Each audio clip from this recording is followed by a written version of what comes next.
Hello friend, welcome my YouTube channel Paramhans study point. तो आज के इस वीडियो के अंतर्गत हम कक्षा 12 का ऑर्गेनिक केमिस्ट्री का प्रथम चैप्टर लेकर चल रहे हैं, जिसको हाइलोएल्केन और हाइलोएरीन के नाम से जाना जाता है। तो आज के इस वीडियो के अंतर्गत हम हाइलोएल्केन के बारे में पढ़ेंगे कि हाइलोएल्केन कैसे बनता है और ये किस रूप में पाया जाता है। तो सबसे पहले हम आपको बताते हैं कि हाइलोएल्केन का निर्माण कैसे होता है। तो हाइलोएल्केन हाइलोजन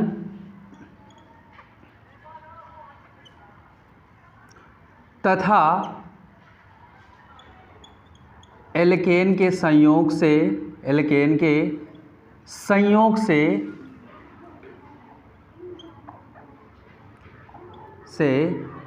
बनता है। और ये क्या होता है, हाइड्रोकार्बन में क्या है, हाइड्रोजन के विस्थापित करने से इसका निर्माण होता है। जैसे हम बात कर लें, हाइड्रोकार्बन में हमारा लिखा है CH4 एक क्या है, हाइड्रोकार्बन है। अब यहाँ से क्या करें, एक हाइड्रोजन को हम विस्थापित कर दें, यहाँ से एक हाइड्रोजन को हम निकाल दें और यहाँ पर कोई हाइड्रोजन को जोड़ दें, क्योंकि जब एक हाइड्रोजन विस्थापित होगा तभी तो वहाँ पर कुछ जुड़ सकता है। तो हाइड्रोजन को हम X से लिखते हैं, किसी हाइड्रोजन को जोड़ दे तो क्या है, हाइलोएल्केन का निर्माण हो जाता है। तो यहाँ पर देखिए हम लिख सकते हैं CH3 और X, ये एक हमारा क्या है, हाइड्रोजन है। और हाइड्रोजन परिवार के सदस्य तो आप लोगों को पता ही होगा, हाइड्रोजन परिवार में कौन कौन आता है, हाइड्रोजन परिवार। अब हाइड्रोजन परिवार में कौन कौन आता है, फ्लोरीन, क्लोरीन, ब्रोमीन और आयोडीन। जब भी क्या है, ये फ्लोरीन, क्लोरीन, ब्रोमीन, आयोडीन, ये किसी भी हाइड्रोकार्बन के एक हाइड्रोजन को विस्थापित कर देंगे तो वहाँ पर हाइलोएल्केन का निर्माण हो जाएगा। जैसे RX हम लिख दें तो RX हमारे एक हाइलोएल्केन हो गया। तो एक स्थान पर हम क्या है, फ्लोरीन जोड़ सकते हैं, क्लोरीन जोड़ सकते हैं, ब्रोमीन जोड़ सकते हैं और आयोडीन। ये तो हो गया कि हमारा हाइलोएल्केन बनता कैसे है। अब बात करेंगे इसका नामकरण हम किस प्रकार करते हैं। तो हाइलोएल्केन का नामकरण क्या, हाइलोएल्केन का नामकरण,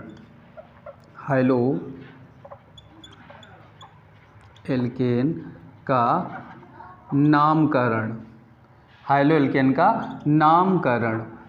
अब नामकरण में क्या होगा, नामकरण की दो पद्धतियां होती हैं, एक हमारा साधारण पद्धति और दूसरी हमारी क्या है, IUPAC पद्धति। एक हमारी क्या होती है, साधारण पद्धति और दूसरी क्या होती है, IUPAC पद्धति। साधारण पद्धति में क्या होता है, सबसे पहले क्या है, हम एल्किल समूह का नाम लिखते हैं, उसके बाद जो हाइड्रोजन जुड़ा होता है उसका नाम लिखते हैं। जैसे कि हम एक यौगिक लिख दें CH3Cl, ये हमारा क्या है, एक हाइलोएल्केन है। तो ये हमारा यहाँ पर कार्बन एक है तो इसका क्या हो जाएगा, मेथिल हो जाएगा। क्या हो जाएगा, मेथिल। और यहाँ पर क्या है, क्लोरीन जुड़ा है तो क्या हो जाएगा, क्लोराइड। क्या होगा, क्लोराइड।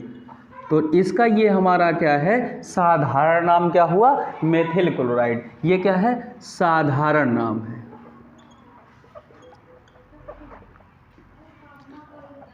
साधारण नाम।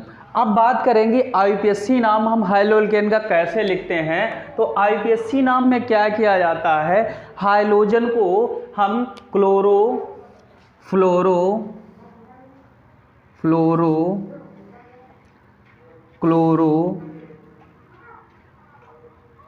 ब्रोमो, आइडो इत्यादि के रूप में लिखते हैं। तो क्या हो जाएगा, इसका क्या होगा, IUPAC नाम जो लिखा जाएगा, IUPAC नाम कैसे लिखेंगे, सबसे पहले हम हाइड्रोजन का नाम लिखेंगे। वो किस रूप में, जैसे फ्लोरीन है तो उसको हम फ्लोरो के रूप में लिखेंगे, क्लोरीन है तो क्या है, उसको क्लोरो के रूप में लिखेंगे। अगर ब्रोमीन होगा तो उसको ब्रोमो और आयोडीन होगा तो उसको आइडो के रूप में लिखते हैं। तो यहाँ पर देखो क्या दिया गया है, क्लोरीन दिया गया है। तो यहाँ पर IUPAC नाम में सबसे पहले क्या लिखा जाएगा, क्लोरो।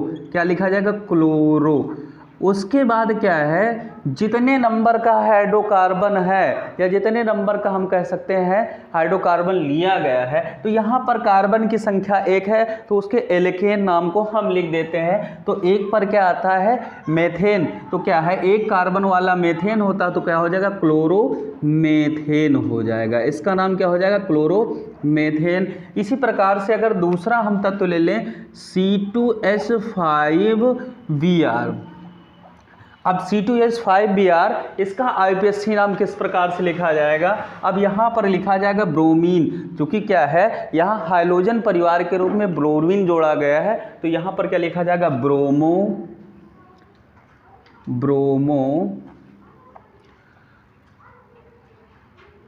एथेन। यहाँ पर कार्बन की संख्या कितनी है, 2 है, ब्रोमो एथेन हो जाएगा। क्या हो जाएगा यहाँ पर, ब्रोमो एथेन। अब इस प्रकार से क्या है, हम इसका IUPAC नाम लिख सकते हैं। ये तो हो गया IUPAC नामकरण, और ये हाइड्रोएल्केन बनता कैसे है हमने आपको बता दिया। अब हाइड्रोएल्केन का हम निर्माण कैसे करते हैं इसके बारे में पढ़ेंगे।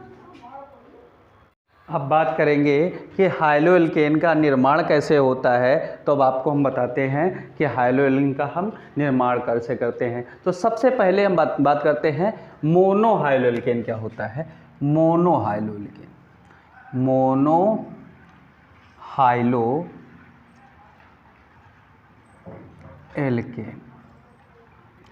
अब मोनोहाइड्रोएल्केन क्या होता है, मोनोहाइड्रोएल्केन जिनमें क्या है पहले ही कार्बन पे क्या हो, हाइड्रोजन जुड़ा हो, उसको हम मोनोएल्केन कहते हैं। जैसे कि अभी हमने लिखा था CH3 और क्या है Cl, ये एक हमारा क्या है, मोनोहाइड्रोएल्केन है। तो मोनोहाइड्रोएल्केन का निर्माण कैसे होगा, अब इसकी बात करेंगे। तो सबसे पहले एल्केनों से क्या है, मोनोहाइड्रोएल्केन हम बनाएंगे। देखिए कैसे, एल्केनों के द्वारा कैसे हम बनाते हैं, एल्केनों के द्वारा।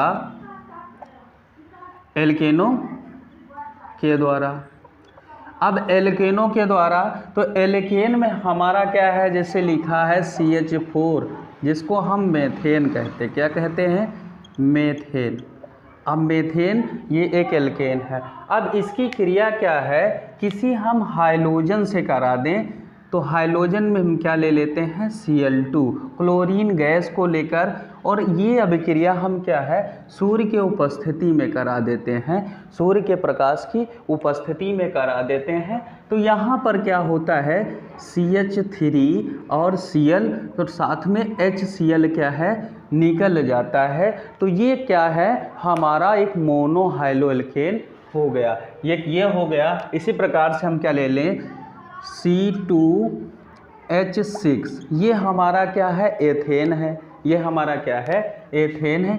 इसकी क्रिया हम क्या, Br2 के साथ करा दें। किसके साथ, Br2 के साथ। फिर क्या, ये भी क्या है, हमारा मोनोहाइड्रोएल्केन बन जाएगा। देखिए कैसे, C2H5Br और हमारा क्या हो जाएगा, HBr, हाइड्रोजन ब्रोमाइड क्या हो जाएगा, बाहर हो जाएगा। तो इसका नाम अभी जैसा कि हमने बता ही दिया है, इसका नाम होगा मेथिल क्लोराइड। क्या नाम होगा, मेथिल क्लोराइड, और इसका नाम होगा एथिल ब्रोमाइड। इसका क्या नाम होगा, इसका नाम होगा एथिल ब्रोमाइड। ये तो एल्केन के द्वारा। अब अगला हम बात करेंगे कि एल्कोहलों के द्वारा इसका निर्माण कैसे किया जाता है। तो साफ कर देते हैं इसको। अब बात करेंगे हम इसका निर्माण एल्कोहलों के द्वारा कैसे, क्या, एल्कोहलों के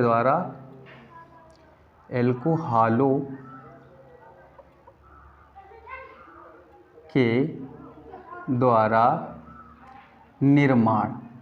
एल्कोहलों के द्वारा इसका निर्माण किस प्रकार से किया जाता है हम आपको बताते हैं। तो बात कर लेते हैं, ये हमारा ROH एल्कोहल है।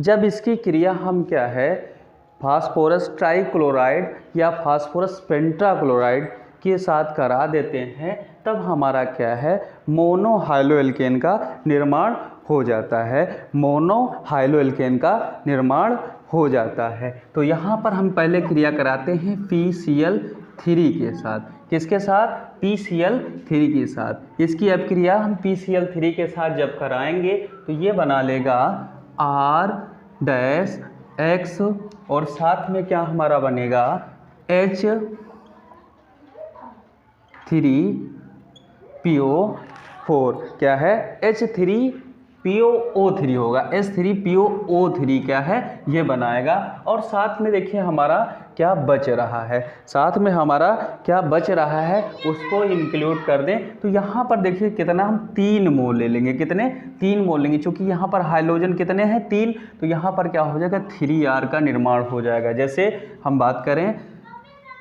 CH3OH, ये हमारा एक मेथिल अल्कोहल है। अब इसके 3 मोल हमने ले लिए। अब इसकी क्रिया PCl3 के साथ करा दी, किसके साथ, PCl3 के साथ करा दी, तो यहाँ पर बन जाएगा 3CH3Cl और साथ में हमारा क्या हो जाएगा H3PO4। इस प्रकार से हम क्या है एल्कोहलों के द्वारा मोनो हाइड्रोएल्केन का निर्माण कर सकते हैं। यदि हमारा वीडियो अच्छा लगा हो तो लाइक, शेयर, सब्सक्राइब करें और वीडियो पर कमेंट जरूर करें। धन्यवाद।